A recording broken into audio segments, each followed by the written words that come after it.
The Forbidden City, known today as the Palace Museum, is one of the most awe-inspiring and culturally significant landmarks in the world.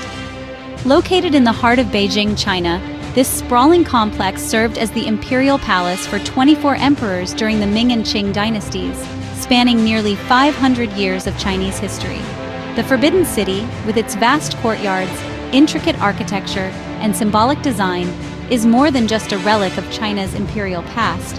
It is a living testament to the grandeur, power, and enduring influence of Chinese civilization. Constructed between 1406 and 1420, the Forbidden City was designed to be the political and ceremonial center of China. The complex covers an area of approximately 180 acres, with nearly 1,000 buildings and more than 8,700 rooms, making it the largest palace complex in the world.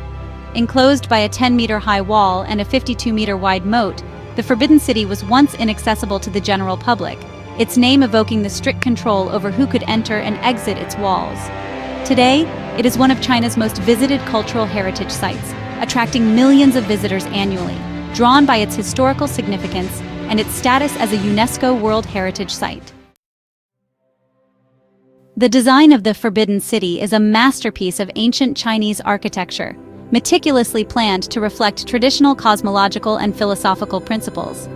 Every aspect of its layout, from the placement of the buildings to the color of the tiles, was imbued with symbolism, reflecting the emperor's role as the Son of Heaven and the central figure in the universe. The Forbidden City is laid out in a rectangular grid, with its primary axis running north to south. This orientation aligns with the traditional Chinese belief that the emperor, as the ruler of all under heaven, was at the center of the world. The most important buildings, including the imperial throne halls, are located along this central axis, emphasizing their supreme significance. The complex is divided into two main sections, the outer court and the inner court. The outer court, located in the southern part of the Forbidden City, was where the emperor conducted state affairs, held court, and received foreign dignitaries. The inner court, in the northern section, was the living quarters of the emperor and his family. The transition from the outer court to the inner court symbolized the movement from the public and ceremonial to the private and personal spheres of imperial life. The three main halls of the outer court, the Hall of Supreme Harmony, the Hall of Central Harmony, and the Hall of Preserving Harmony, are the most iconic buildings in the Forbidden City. The Hall of Supreme Harmony, the largest and most imposing structure, was where the emperor held grand ceremonies, such as coronations, weddings, and the celebration of the Lunar New Year. Its vast interior, with its soaring ceilings and intricate woodwork, is dominated by the emperor's golden throne, a symbol of his divine authority. One of the most striking features of the Forbidden City's architecture is the use of color. The roofs of the buildings are covered with yellow glazed tiles, a color traditionally associated with the emperor. Yellow was reserved for the Son of Heaven, and its use throughout the complex reinforced the emperor's unique and exalted status. The walls, on the other hand, are predominantly red, a color that symbolizes happiness, good fortune, and prosperity in Chinese culture. These vibrant hues create a visual harmony that enhances the grandeur of the complex. The design of the Forbidden City is deeply rooted in Chinese cosmology and the principles of feng shui, the ancient practice of harmonizing individuals with their environment. The entire layout of the complex was carefully planned to ensure balance and harmony, with attention to the flow of energy, or qi, through the site. The Forbidden City's location was chosen for its auspicious feng shui. It is situated to the north of Tiananmen Square, with the Jingshan Hill to the north providing protection from harsh winds. To the south lies the Golden Water River, which was believed to bring good fortune and wealth to the imperial household. The positioning of the complex between these two natural features was seen as ideal for maintaining the flow of positive energy. The design of the palace complex also incorporates elements of yin and yang, the dualistic forces that are believed to shape the universe. The outer court, with its grand halls and vast open spaces, represents yang, masculine, active, and public energy. In contrast, the inner court, with its enclosed residential areas and private gardens, embodies yin, feminine, passive, and introspective energy. The balance between these two forces reflects the harmony that was considered essential for a prosperous and stable empire. Even the number of buildings and the specific arrangements of rooms and courtyards were carefully chosen for their symbolic meanings. The number 9, which is associated with longevity and eternity, is a recurring motif in the Forbidden City's design. The Emperor's throne, for example, is placed on a platform with 9 steps, and the nails that adorn the palace gates are arranged in rows of 9. For nearly 500 years, the Forbidden City was not only the political heart of China, but also the home of the emperor and his vast imperial household.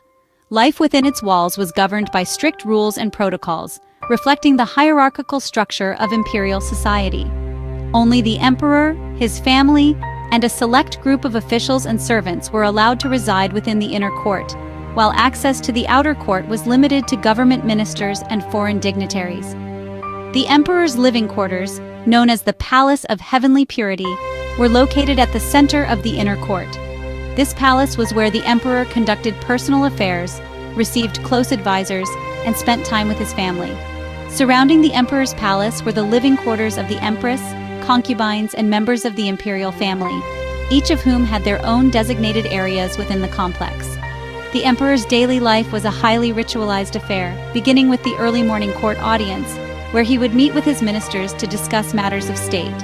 Throughout the day, he would perform various ceremonial duties, including offering sacrifices to the gods and ancestors at the Temple of Heaven and participating in the imperial examinations, which selected scholars for government service. Despite the luxury and grandeur of the Forbidden City, life within its walls was often highly regimented and isolating. The emperor, although the most powerful figure in the empire, was also bound by tradition and ritual, his every action prescribed by centuries of custom. For many emperors, the Forbidden City could feel less like a palace and more like a gilded cage, where they were constantly surrounded by servants but rarely allowed to leave its confines.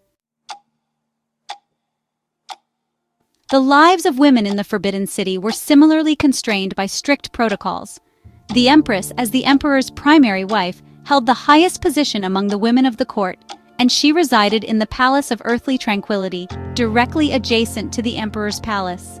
The empress was responsible for overseeing the daily affairs of the inner court, including managing the household staff and ensuring the well-being of the imperial family.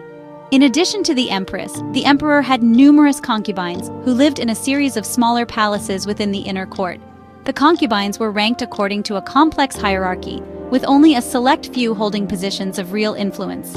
Life as a concubine was often marked by fierce competition for the emperor's favor, as the birth of a son could elevate a concubine's status and secure her future within the palace. The concubines, like the emperor, were largely confined to the inner court, where their movements were carefully monitored. Although they lived in luxury, their lives were often marked by loneliness and intrigue, as they vied for attention in a highly competitive and hierarchical environment. Many concubines lived their entire lives within the Forbidden City, never venturing beyond its walls. The Qing dynasty, the last imperial dynasty of China, came to an end in 1912 with the abdication of Emperor Puyi, marking the conclusion of more than 2 millennia of imperial rule in China.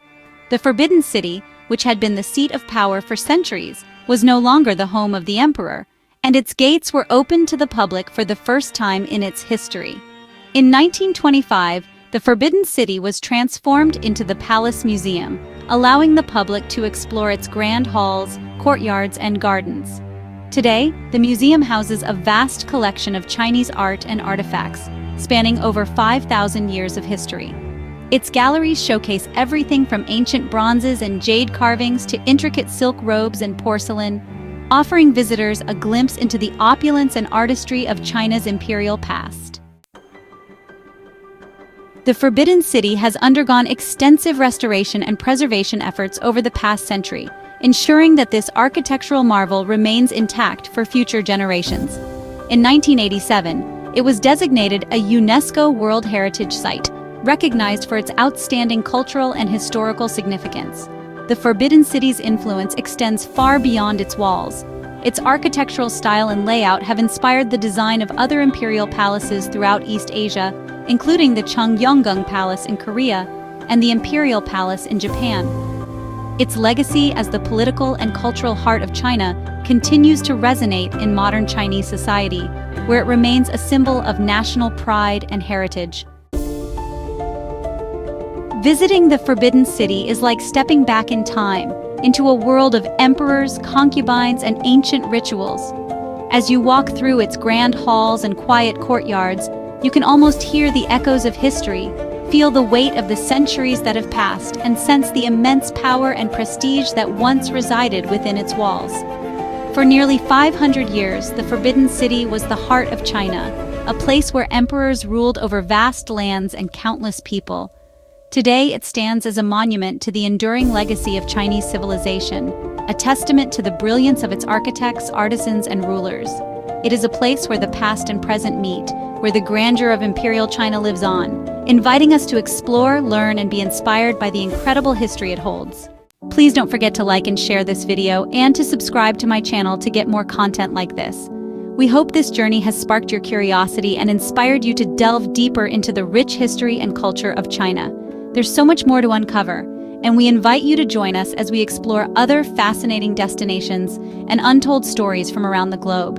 Your support helps us continue to bring these incredible narratives to life. Thank you for watching, and we'll see you in the next adventure.